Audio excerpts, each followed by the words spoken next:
ja kui teie ka omale sellist kotti tahate, siis vaadake siia. Ja kui te ei taha, siis minge sinna. Aga ühesõnaga ma hakkan endale nüüd tegema seda kotti. Pole tehtud linnuluust. Esimene asi tuleb teha koti sisse augud, kohe näitan. Selle alla tegemisega selleks võite kasutada näiteks kuuma naela või kui teil kuuma naela ei ole, siis teravat nuga. Üks võib muidugi küsida, miks teil üldse sihukest kotti võiks vaja minna. Aga teinekord võib juhtuda, et teil on vara rohkem kui tasku mahub või pihku. Ja kui mitte kottigi ei ole, siis saate endale teha sihukese koti. Kui te seda uuristate, seda auku, terav nuga on abiks ja ka siis tasub olla ettevaatlik, et te ennast ei vigastaks ja et seda auku ka siit liiga suureks ei tee. Et edaspidi ma luban, järgmised operatsioonid on natukene lihtsamad, kuni jälle ei ole. Aga ma sain siit täitsa eeskujuliku augu läbi. Nüüd teine auk, nagu näha on, läheb korgi sisse. See on väheke lihtsam. Loodetavasti.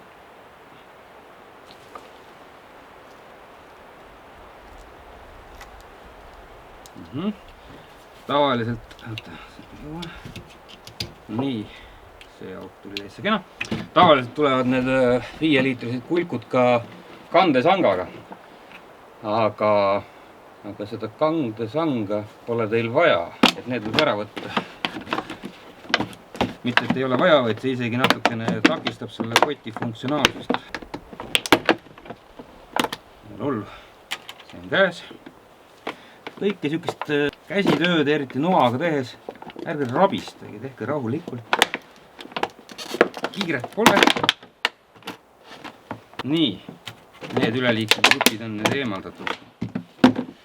Ja siis te mõtlete, kuidas need asjad siia pudelisse saavad. Kuidas need asjad siia pudelisse saavad niimoodi, et me nimelt lõikame selle pudeli siit lahti ühelt poolt. Lõikame lahti ja siis täpselt selle vastas teiselt poolt. Nõnda me tekitame suudme.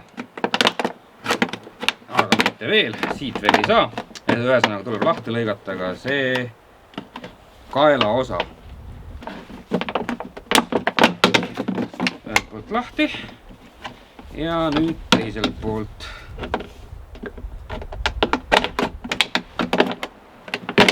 Apsti. Nii, ja nagu te näete, siis nüüd saab siia asju sisse panna. Ja kinni käib see pudel siis, kui see kott niimoodi, et paned siia korgi peale. Aga enne kui me paneme siia asju sisse, tuleb installeerida nöör, õlarihm. Nii, aga selleks siis sellest esimesest august, mis te siia põhja tegite, panete nööri läbi, hops. Siis ettevaatlikult, et te ennast ei vigastaks. Tõmbate selle nööri siit välja. Nüüd võtate pulga. See on selle jaoks siis, et see sõlm sealt alt välja ei libiseks. Te saate vähemalt selle alumise otsa ära fikseerida pulgaga. Teete siia sõlme. Selline sõlm ei jookse kuskile lahti. Jep. Panete selle siit uuesti sisse tagasi. Hopsti. Ja ta jääb siia hoidma. Ja nüüd siis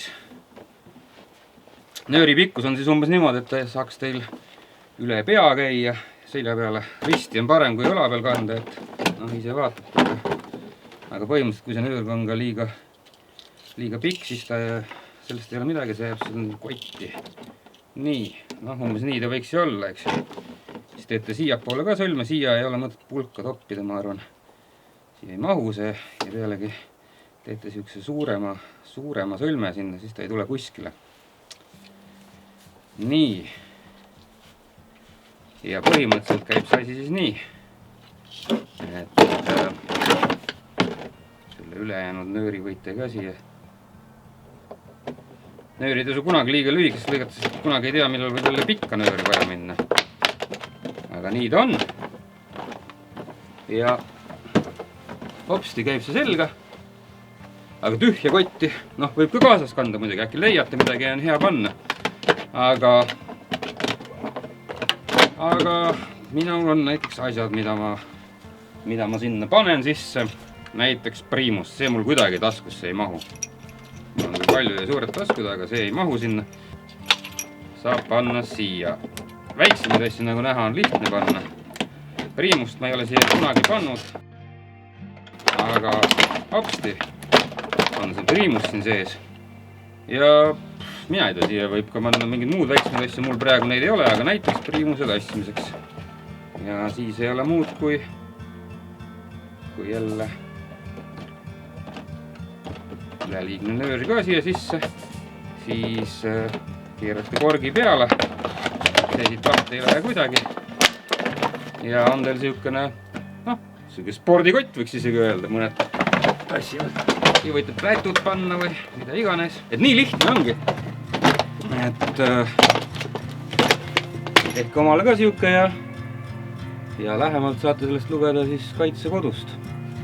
Mina tänan.